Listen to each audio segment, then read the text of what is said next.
back to building the temple. And as you see in this video, we are talking about the pillars in the temple. And in this video specifically, not just all the pillars, but we're talking about the beams. Now, this is a series on the parabolic nature of the temple. And what we're going to relate is things in Christ's parables, how they relate to the structure of the temple as we've been going on this series. Now, I hope you like the hard hat. He said, "Why do you behold the mote that is in your brother's eye, and you say to your brother, behold, let me cast the mote, the small thing, out of my brother's eye, and considers not the beam?" Now, I don't know how well you can see this in the camera, but the height of this beam is in excess of 12 feet. Okay.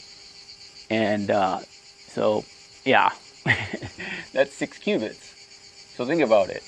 Why do you not consider the beam? Okay, and this is not nearly as big as the beams, of course, in the temple. This is 6 cubits. They're going to be 10 cubits and sometimes larger. But what does it mean? He says, "To he who overcomes, I will make him a pillar in the temple." What does it mean? It means these are the people, the pillars in the temple. Here, I'll show you another one. Get you a little better view. That, okay, what have they done? They've taken the beam out of their own eye, okay? And thus Christ has rewarded them that they will be pillars in the temple. Now, there are 2 types of pillars. There are, you know, kind of as you see in the temple rendering, we have white pillars that are on the outside of all the structures. And then what we have is these beams. Now, these beams are wood, and they really only exist in the inner court. We could say that they could be in the king's house. We're not sure.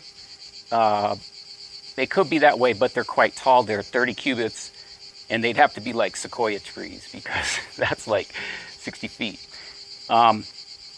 And they're quite wide. So that's in the king's house. So what we did is we left those as stone. But then what we have is in the temple, in the north chamber, in the scribe's chamber, we have the inside pillars are beams. Okay, to overcome, I'll make a beam, okay, in the temple. So in our next video, we're going to talk about all the temples, but what we want to do is take he that overcomes, I'll make a pillar in the temple. Want to take a separation on the 2 examples and just focus on the parabolic nature of why do you behold the mote in your brother's eye and not consider the beam in your own eye? Okay, we're trying to simulate here the north chamber, so that's what you see with our beams, and we're having this as a hoopah, and down below you see the table. Over here we have the altar.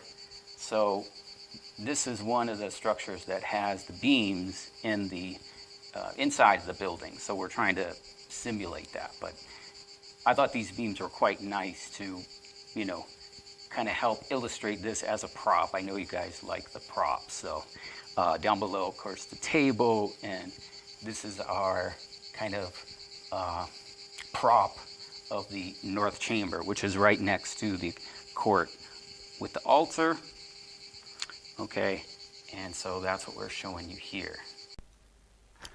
Now you might say, well, Leeland, Christ is not talking about the temple when he's talking about the beam. He's just speaking metaphorically about, you know, something small in your brother's eye and something large in your eye as a beam. Well, let's take a look here at the app I'm using, guys. It's called Bible Study, and you can get this Android, a lot of things, iPhone. But what it does is it's going to include the Greek Strong's Concordance in the New Testament and the Old Testament. So what does that mean?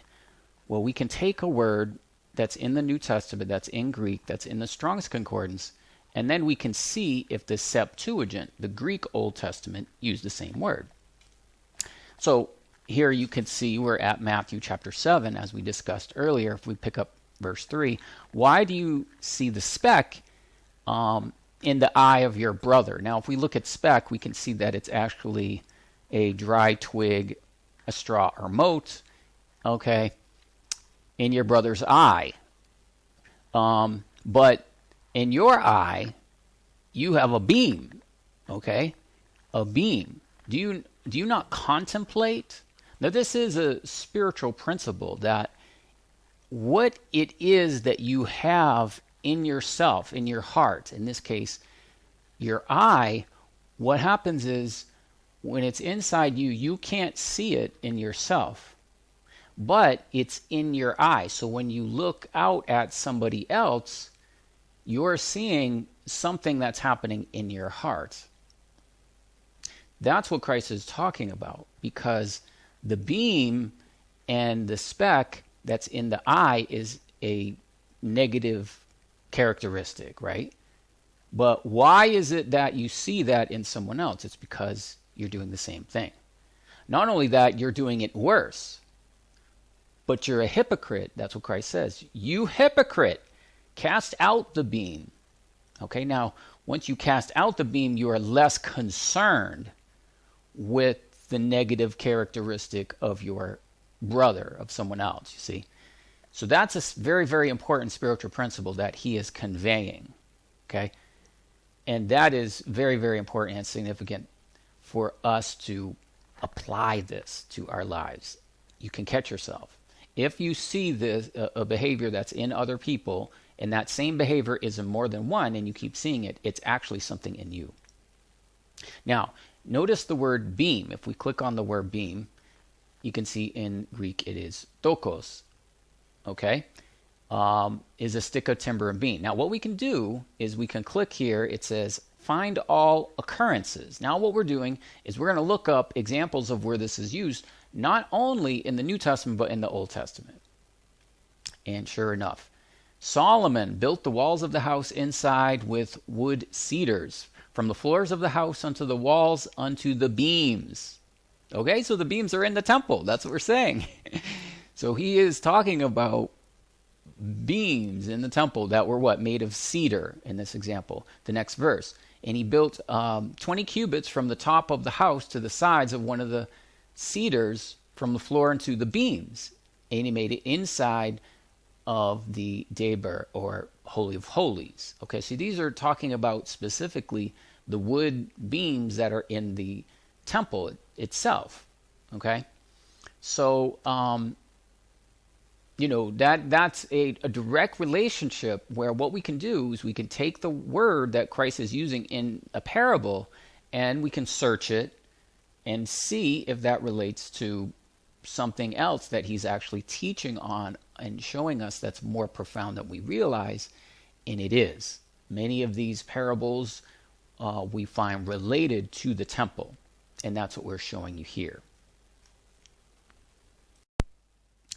Okay, another reference of Christ when he was addressing the people, don't take consideration of your clothes, even the lilies of the field, they are arrayed, adorned by our Heavenly Father, the Creator.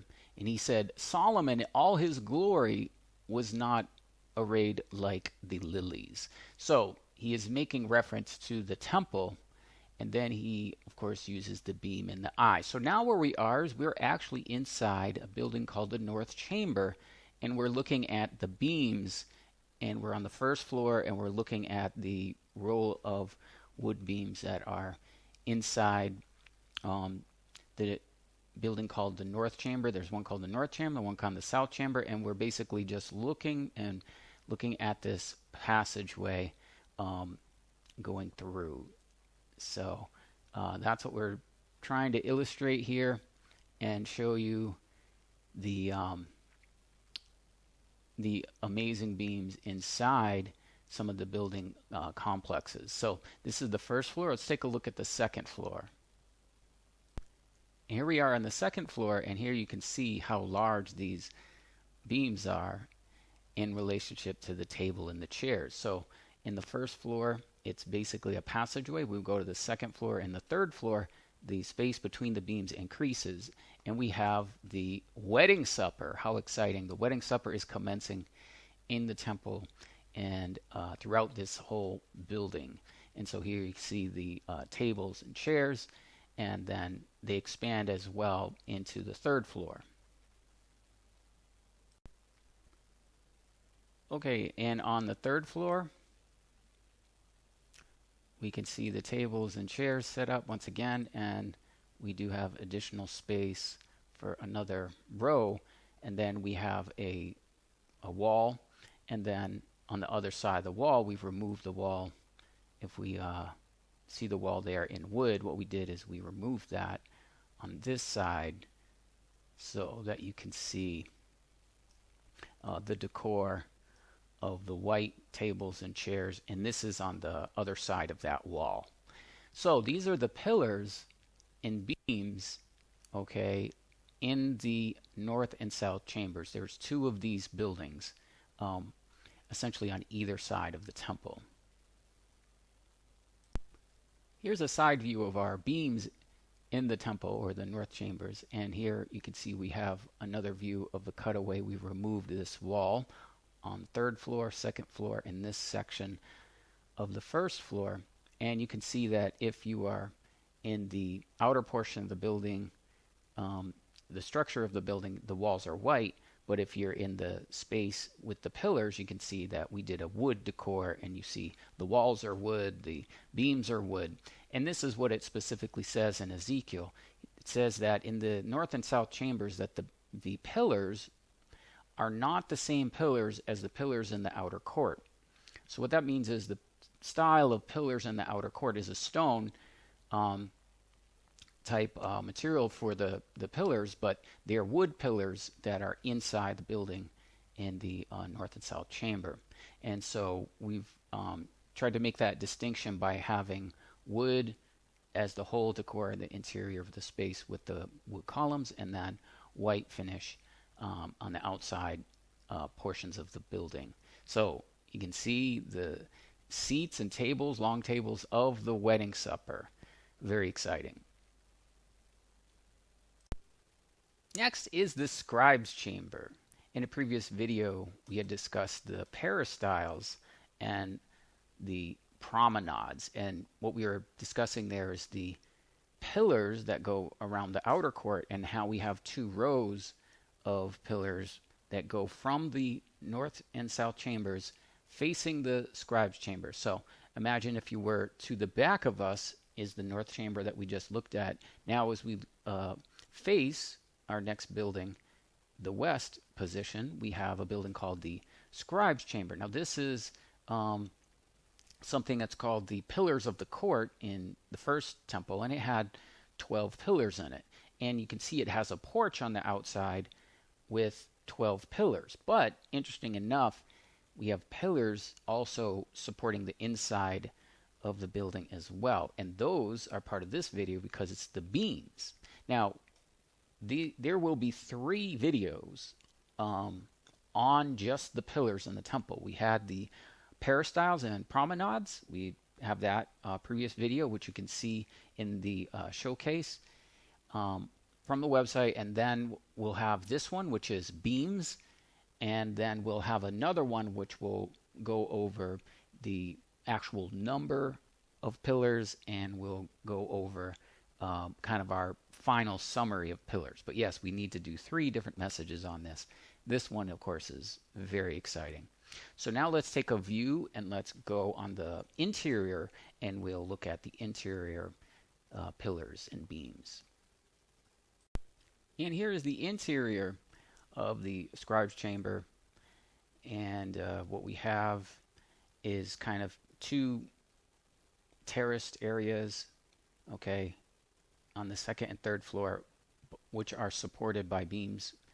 As you can see, we have 3 major support beams, support pillars, let's call them, and you can see that we have 3, and then we have 2, 4, 6, 8, 11 pillars, and then we have a spiral staircase, and inside that is another pillar. So inside we have a total of 12 pillars here, and these are again the beams in the scribe chamber on either side of the king's house.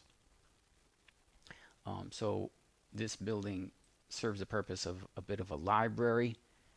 And of course, all of these animations, not animations, but 3D models, you can find on the website and go back in and do everything I'm showing you. So the lounge area here, okay, book tables, scribes, places to hold the scribes, and that's the spiral staircase over there. When I was recording this, someone said, those beams look like the beams of a tree. And I thought, that's amazing. They actually do. And if you look closely, these timbers almost appear like in the movies, the type of wood timbers used to make up a cross. And that's what it says, that he was hung on a tree. But really that word tree is a timber, is a beam. And it's profound to think that the temple is made up of these pillars, of these beams.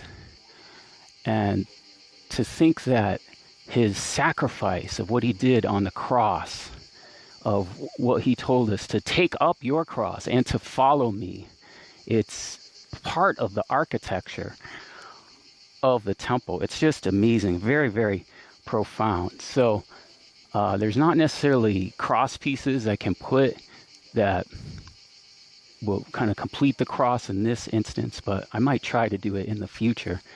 But really, really profound. All glory to the Lamb. To think that the supporting beams in the temple represent the sacrifice of the Lord Jesus Christ, who was nailed and hung on a tree, hung on timbers, for the forgiveness of sins, for the remission of sins, to bring salvation to mankind. So that when he reigns in the millennium, and he is seated, as you see here, on his throne, before him are beams, timbers, representing his sacrifice. So what we're looking at, as you probably are aware, this is the holy place. And these beams that you see here line either side of the holy place, and they're also in the Holy of Holies. For many of us, when we think of what he said, to he who overcomes, I'll make a pillar in the temple.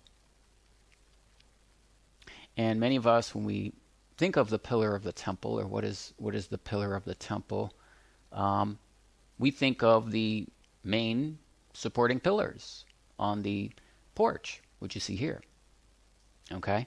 We know that these were called Jachin or Yachin and Boaz. These were the two pillars that are outside the first temple.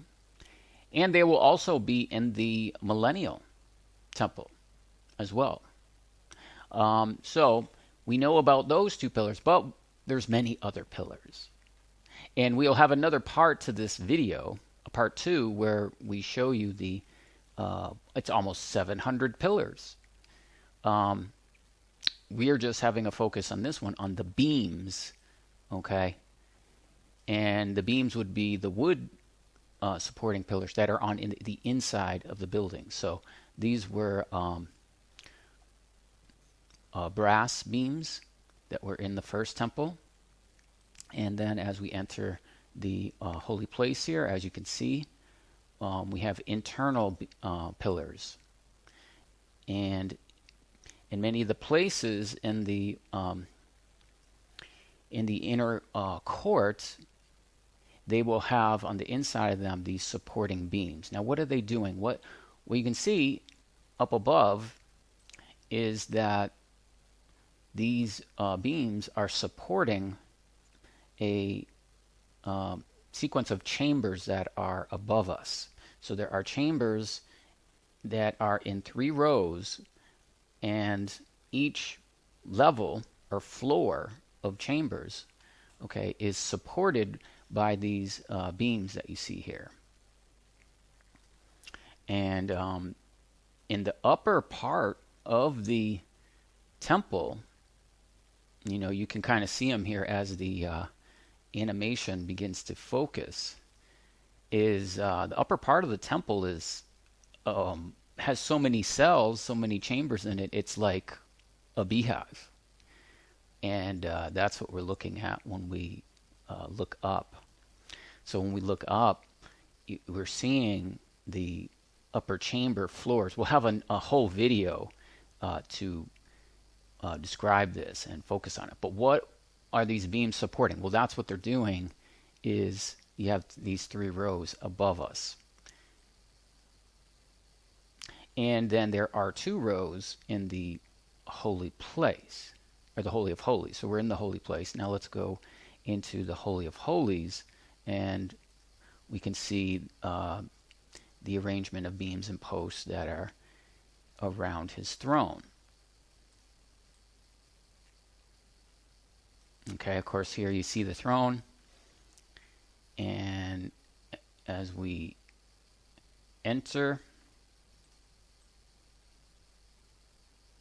we once again will see the chambers up above. Okay. Try and get a good view of this for you. There are 2 rows of chambers that you can see there. And okay, and then now what you can see is over here there's a supporting beam, and over here there's one as well behind the door, and there are 2 more, so there are 6 chambers here supporting, there's 6 beams here supporting the upper chambers in the Holy of Holies. So these are the beams that are within the holy place, and within the Holy of Holies, these are supporting the upper chambers above us. And now we want to show you the side chambers. So just like we have the chambers here, they're in the holy place, they're in the Holy of Holies. There's another whole section that goes around these 2 big rooms, and they also have 3 levels of chambers, and they have supporting beams below them. This is a nice view, and what we're doing is we are facing the easterly direction. To our left is that door that we saw from the outside there, and that is the wall. It has windows that are lining it, and right next to the windows is our column of beams. So our beams are supporting up above. There's 3 levels of side chambers above. Here's our spiral staircase going up, and then we would see the area of the side chambers. Okay, but then below it, you can see this is a tall hallway. So this is the beams running along the north, south, and west, and it's kind of like a big C that is going around the holy place and Holy of Holies, which also has beams in the temple, just like we saw in the holy place in the Holy of Holies.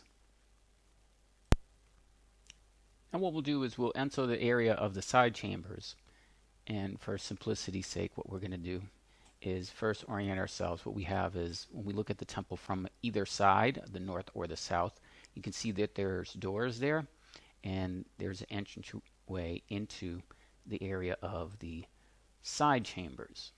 So what we're going to do is zoom in through the window, and what you'll see first is spiral staircases. We'll have to show you what this is and explain to you the inspiration behind the build out of the spiral staircases that you see. But once we go inside, now what we can observe is we have the beams. These, of course, are the beams in this area, and what they're doing is supporting from above what we call the side chambers, and that's what you see. We're looking at the bottom of the side chambers here. So they're attached into the wall on one side and supported by beams on the other side. Over here we have windows to our right. So this is the opposite view, an opposite side of the temple compared to the porch. All right, now what we want to do is look at the other side. You can see that the there's 3 sections of chambers. That's why the staircases are there. And now what I'm going to do is I'm going to point us to the other direction, and we can see the other pillars. I thought I'd take a quick moment and explain the inspiration behind our spiral staircase. It's not just any staircase. It is based on the model of what you see here, called the Loretto Chapel staircase. It's just lorettochapel.com. You can look this up. This is very famous. It is stunning. It is one of the most extraordinary pieces of architecture you'll ever see. They said a man came, they didn't know who he was, made this staircase. The staircase carpenter, whoever he was, built a magnificent structure. The design was innovative of time, of considering its complexity. It's extremely complex. He made it with just hand tools. It is stunning. In fact, let's get some other views of it. Just want to take a second and show you some views of the staircase. Over here in the top right, we have the chapel. The staircase is going up to an upper balcony. And, when you look at some of these views, the amount of work and complexity that went into building this is just extraordinary. So somebody had taken the basics of the staircase, and what they did is they put it in a 3D rendering in the program we're using called SketchUp. So we took basically the basic structure of that staircase and we put it in the temple. Does it look like a DNA strand? Well, yes. And we think that's what Solomon made, this spiral staircase inside the temple. And it talked about the specific wood that was made and everything else, because the temple is very high. It's 60 feet high, and we have to get a way to get up there to the upper floors, and it's going to need something like this. All right, guys, that concludes it. The beams, okay. Hope you like the view here. We got the beams, 12-foot long beams, and we hope that you enjoyed the video. And we got our hard hat on. We're building the temple. All right, guys, that concludes it. We got our hard hat on. We're building the temple. I hope you like the props with the beams, the large beams that we have. We got beams in the 4 corners. And here you can see the hoopah up above, the white table of the wedding supper. So, guys, thanks for watching. We're going to continue our series on the Ezekiel temple, the parabolic nature. Why do you behold the mote that is in your brother's eye, and consider not the beam that is in your own eye? Okay, so we're going to have another part 2. So he who overcomes will be made a pillar in the temple. So a voice came from the throne saying, "Praise our God, all you his servants that fear his name, both small and great."